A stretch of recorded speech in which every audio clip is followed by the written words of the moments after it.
Hi friends, welcome to my channel. இன்னைக்கு நம்ம சேனல்ல கொங்கு ஸ்பெஷல் புளிவடை செய்ய போறோம். இந்த புளிவடை பாத்தீங்கன்னா சின்னவங்கல இருந்து பெரியவங்களுக்கு வரைக்கும் பாத்தீங்கன்னா ரொம்ப இஷ்டமான ஒண்ணு, ரொம்ப டேஸ்டா இருக்குங்க.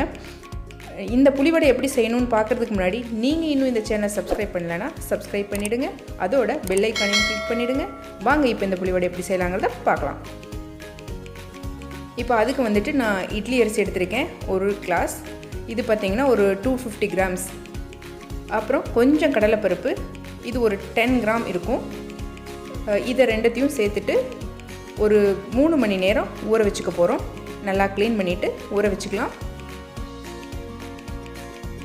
இப்போ இத பாருங்க நான் க்ளீன் பண்ணிட்டேன். இப்போ இத தண்ணி போட்டுட்டு ஒரு 3 மணி நேரம் மேக்ஸिमम 3 to 4 மணி நேரம் ஊற வெச்சுக்கங்க நல்லா. இத ஊற வெச்சு எடுத்ததுக்கு அப்புறம் இது கூட என்னென்ன சேர்த்து அரைக்க போறங்கறத நான் சொல்றேன். இப்போ இத ஊற வெச்சிட்டேன். இப்போ இது பாருங்க 3 மணி நேரம் ஆயிடுச்சு. நல்லா ஊறிடுச்சு நமக்கு. பருப்பு அரிசி ரெண்டுமே நல்லா ஊறிடுச்சு.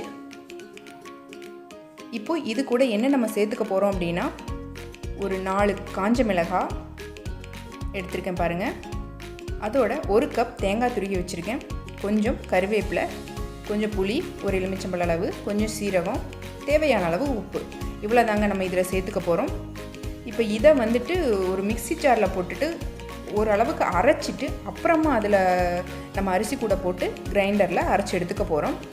ஏனா அப்பதான் நமக்கு நல்லா அரைப்பட்டு வரும். அந்த அரிசியோட சேர்ந்து நல்லா mix ஆயி வரும். அதனால ஃபர்ஸ்ட் மிக்ஸி ஜார்ல போட்டுட்டு கொஞ்சம் அரைச்சிட்டு பாதியா அரைச்சிட்டு அதுக்கு அப்புறம் மாவோட போட்டுட்டு அரைக்க போறோம். இப்போ இத நான் வந்துட்டு அரைச்சு எடுத்துக்கறேங்க. பாருங்க நான் மாவு வந்துட்டு நல்லா அரைச்சு எடுத்துட்டேன். ஃபர்ஸ்ட் நம்ம அந்த எடுத்து வச்சிருக்க மிளகாய், புளி, தேங்காய் இதெல்லாத்தையும் கொஞ்சம் மிக்ஸில அரைச்சிட்டு அப்புறமா மாவு பாதி அரைப்பட்டதுக்கு அப்புறமா அந்த மிக்ஸரையும் போட்டுட்டு நான் சேர்த்து அரைச்சு எடுத்துர்க்கேன். ஸ்டவ்ல வந்து கடாய் வச்சிருக்கேன். இப்போ இதல கொஞ்சம் ஆயில் போட்டுக்கலாம்.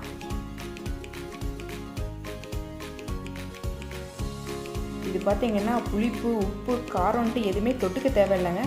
சும்மாவே சாப்பிடலாம். நல்ல டேஸ்டா இருக்கும். இப்போ பாருங்க நமக்கு எண்ணெய் வந்து நல்லா சூடாயிடுச்சு. இப்போ நம்ம வடை தட்டி போட்டுக்கலாம். இந்த மாதிரி ஒரு சின்னதா ஒரு இலை எடுத்துக்கோங்க. ஏனா அதுல தட்டி எடுக்கிறதுக்கு நம்ம கொஞ்சம் வசதியா இருக்கும். இல்ல ஒரு பாலிதீன் கவர் இருந்தா கூட அதுல கூட நீங்க தட்டி எடுத்துக்கலாம்.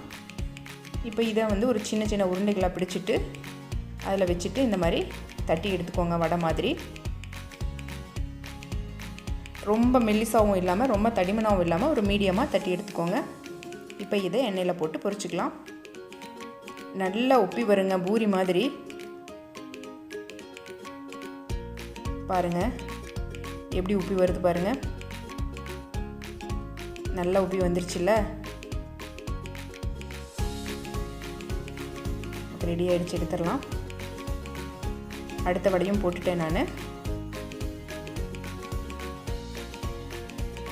ஒண்ணொண்ணா தான் போட்டு எடுக்கணுமா அப்படினா அப்படி கிடையாதுங்க. நான் உங்களுக்கு காமிக்கிறதுக்காக வேண்டி ஒண்ணொண்ணா போடுறேன். 2 3ன்ட்டு போட்டு எடுத்துக்கலாம். இங்க பாருங்க இதுவும் எப்படி நல்லா உப்பி வந்திருக்கு. எல்லா வடையுமே இந்த மாதிரி நல்லா உப்பி வருங்க. ரொம்ப மெல்லிசா தட்டாம கொஞ்சம் மீடியமா தட்டி எடுத்துக்கோங்க. இப்போ பாருங்க ஒரு 4 பீஸ் நான் ஒரே நேரத்துல போட்டுட்டேன். எல்லாமே நல்லா உப்பி வந்திருக்கு பாருங்க.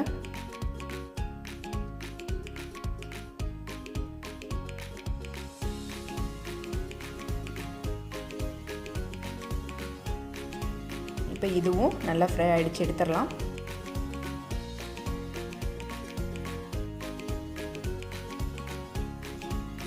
சூப்பரான டேஸ்டான கொங்கு ஸ்பெஷல் புளிவடை நமக்கு ரெடி ஆயிடுச்சு.